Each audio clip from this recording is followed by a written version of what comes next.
Sino si Ferdinand Edralin Marcos?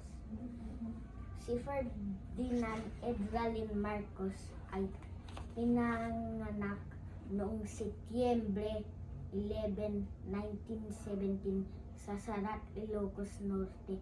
Kanyang napangasawa si Imelda Romualdez.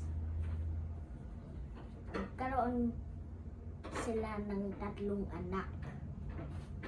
Si Marcos ay nag-aral sa Maynila at nagtapos ng abogasya sa Universidad ng Pilipinas.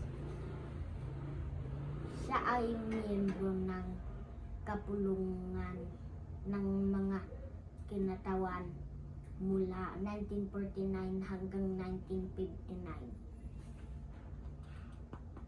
at ng Senado mula 1959 hanggang 1965 at nagsilbing Pangulo ng Senado mula 1963 to 1965.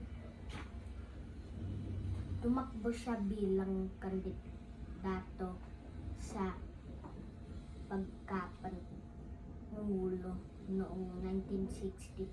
Si Marcos ay nanalo at pinasinayaan bilang pangulo noong Setyembre 21, 1972.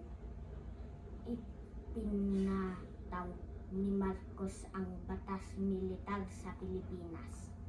My countrymen, as of the 21st of this month, I signed Proclamation number 1081 placing the entire Philippines under martial law.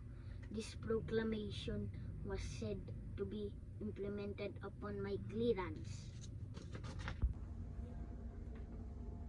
Inanunsyo ni Marcos ang pagtatapos ng batas militar noong Enero 1981.